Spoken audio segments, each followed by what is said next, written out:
Hello, my name is Kiriath, and today we're going to talk about The Exorcist in the Room, the Sisters of Battle Army box. I say that, I'd imagine at this point there are a bajillion threads, 8 million videos, all of that talking about the not quite as satisfactory as we might have wanted Sisters of Battle Army box launch, because it could have gone better.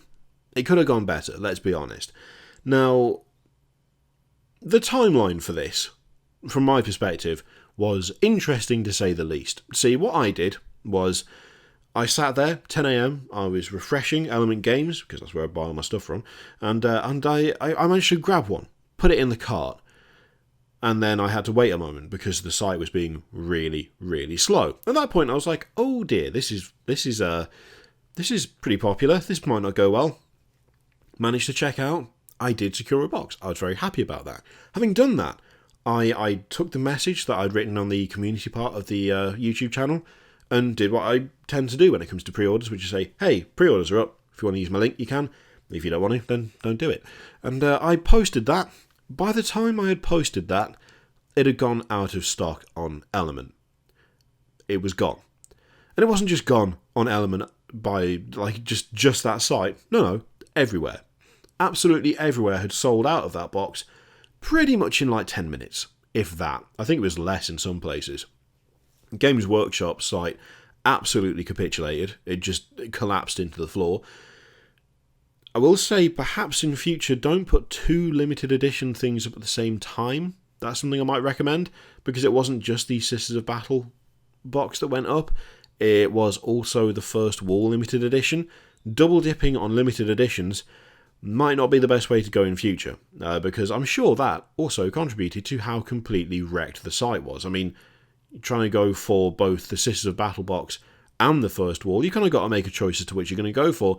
You're not going to have time to get both. And that doesn't even include the people who want one but not the other. There are two different groups of people with some overlap who are both racing in there to grab the thing that they want before it disappears forever. Not a great way to do it, if I'm honest. It's almost guaranteed to absolutely slam your site with a load of traffic that it can't handle, which is exactly what happened. Now, I will say, in a very odd way, the site being, completely wrecked may have had somewhat of a helpful thing to it. There was only one per order. You could only buy one per order, which is a limit that I'm definitely in favour of. I'm glad they did that. They've clearly learned from previous releases where people bought a bunch of stuff and then just resold it, scalped it on eBay, which, by the way, we will talk about. Doing one per order, I think, did the job. I think it worked pretty well. Partially because there was no way you're going to be able to place two orders, because the site would not allow that, because it kept crashing, and it was absolutely wrecked. So, one per order worked. The site not responding also sort of worked, but not in the best way, because it meant people who hadn't got any were unable to check out. So, bit of a mixed bag on that one. Of course, some people have managed to grab them and are selling them on eBay for a horrendous markup. I've seen ones for 300 quid. The worst one I saw was one for 350 quid, plus £13.50 for postage.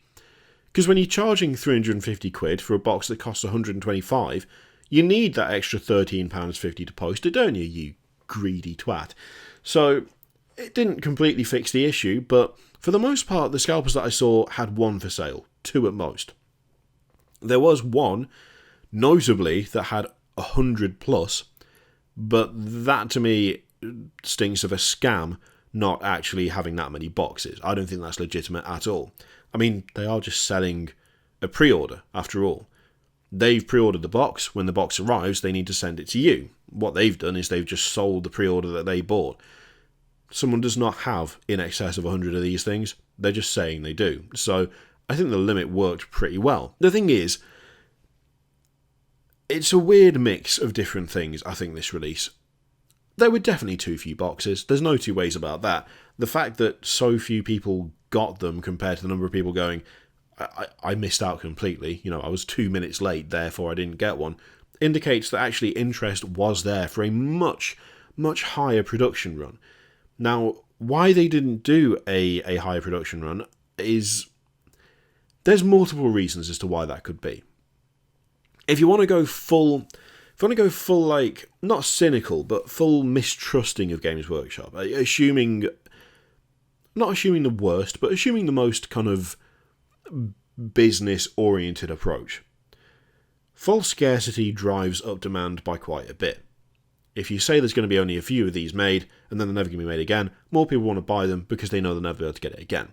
That is something that may well have factored into this, and I would not be surprised if they deliberately, like, went lower than what they thought they would sell in order to make sure that they sell everything. You know, the demand is there, you underserve, therefore you will get rid of all of the stock, you're not wasting any shelf space, you're not spending money storing any of this stuff, it flies off the shelves, you don't have to worry about it anymore. People might not be happy, but it doesn't matter, because in 2020 they're going to get different sculpts anyway, they're going to get the whole army released anyway, so it's fine. Now, that might have contributed to it. I'm sure that Games Workshop, not even out of habit, it's the most sensible thing to do from their point of view, is to make fewer than they think they will sell. Because if they miscalculate that, they've got boxes sitting on the shelves and that costs them money. Now, we can get into the idea of, like, do they even need to save that money anyway? That's a topic for a different video. But that's how they'll operate. It's the way that makes the most sense, let's be honest.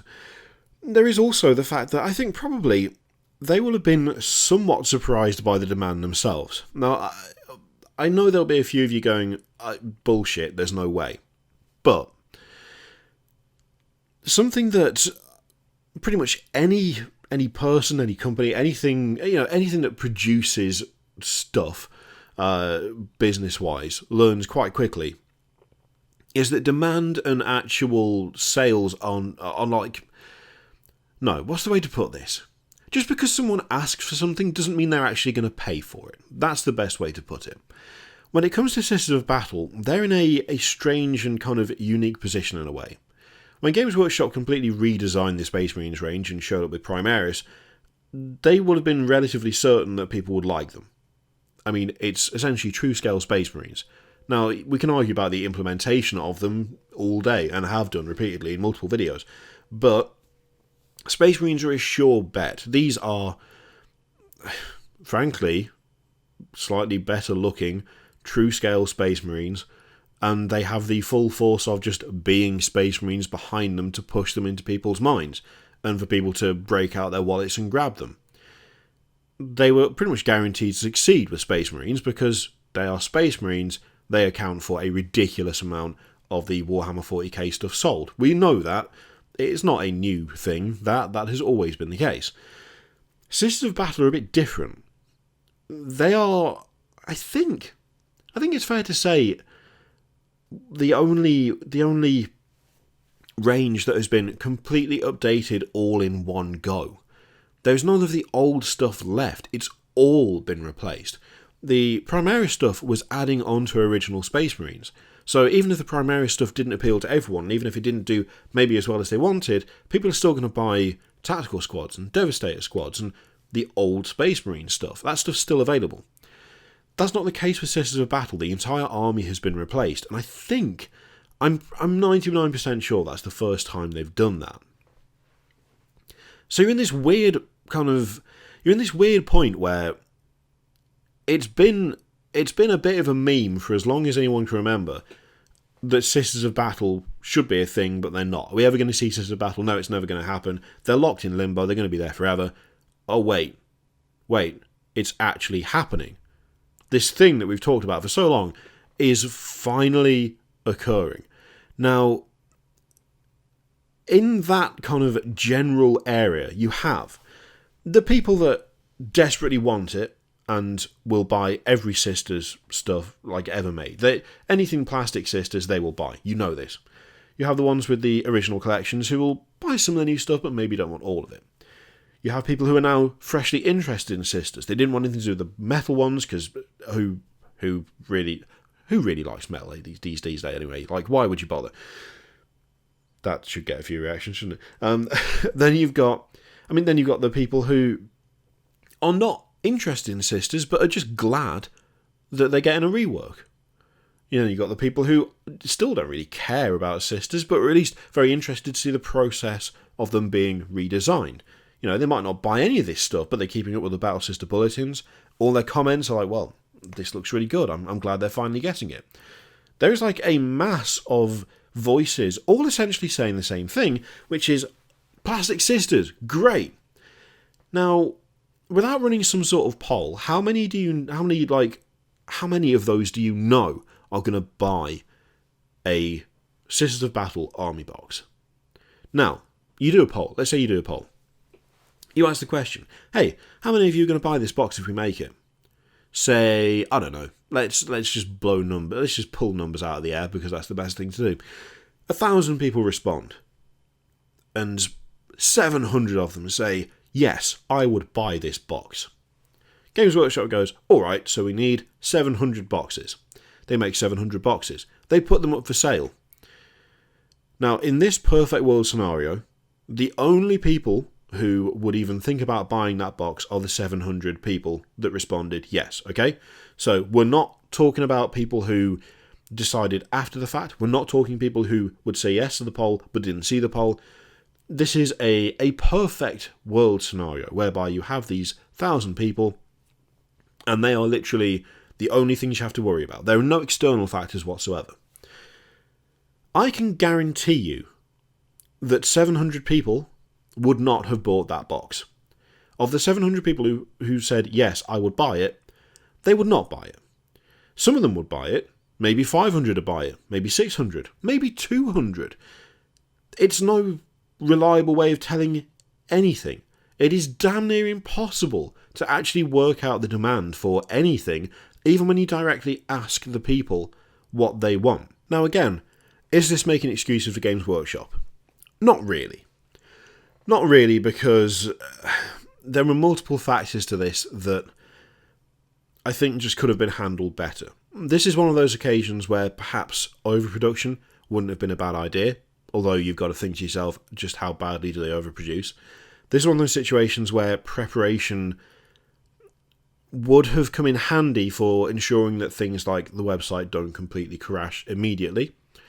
This is one of those situations whereby, whilst it is difficult to separate hype from intent in terms of who's going to buy this stuff, there are already methods to work out how many you want to do. And this would be a fundamental shift in how Games Workshop approaches stuff like this. But I think it might be worth it, or it might be worth thinking about, purely because it would give them an absolute indicator as to how many people want something. A possible solution, which is going to sound mental to start with, but Kickstarter.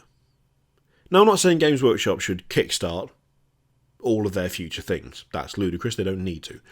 However, Kickstarter is unique in that it is a almost cast iron guarantee as to how many people want your upcoming product. Now, Games Workshop don't need to fund the upcoming product. They don't need to do that. They can front the cost themselves. But there is an element of commitment to things like this, to things like Kickstarter, to working out exactly how many people want your thing. If you were to say, we are going to do a limited edition Sister of Army box, once it's done, you will not be able to get it again. If you would like to have this box, then pre-order it now, but you don't limit the pre-orders. You don't limit the pre-orders in terms of how many boxes you produced, you limit the pre-orders in terms of you have, 24 hours. 24 hours to do it, 48 hours. Do it over a weekend, Saturday and Sunday. If you want this box, you can pay for it right now. At the end of this time period, we are cutting everything off. It stops, dead, no more. You cannot buy any more, that's it, you're done. You then take the number of people that have bought it and make that many boxes. Now, the lead time on that is obviously totally different. Right now, we've paid for the boxes. We need to wait two weeks for it to arrive. That alternative method of doing it would mean a longer waiting period, but it would also mean that the people who wanted one got one. It's still a limited edition. It's still something that is not available after the fact. It's still something that you would limit to one per person. It's still something that has that status of being unavailable, since that is obviously a big part of it, and that is part of what drives demand. But you don't have to deal with a crashed website. You don't have to deal with people scalping. You don't have to deal with rushing to get your order in only to find that they're all out of stock because Games Workshop couldn't separate the hype from the interest, and the interest from the actual customers who would buy it, and the customers who wanted to buy it but weren't able to. You skip all of that. You don't have this confusing, well, if we got this many, if this many people responded to the poll, if this many people looked at the website, if this many people engaged with the articles, how many does that mean we need to make? You skip all of that. You still have a limited edition box, but you know how many to make in the first place. The guesswork is gone. The estimation is gone. The limited run status is still there. You just don't make any more. You've made the number you were going to make. The people who were interested and bought one got one, and that's it. You don't need to do anything else.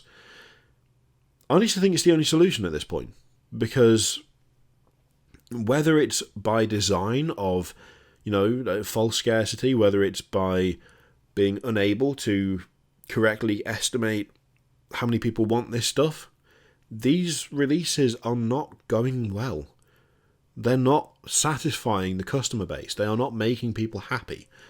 They're making some people very happy, and they're making a significant number of people absolutely pissed off and displeased.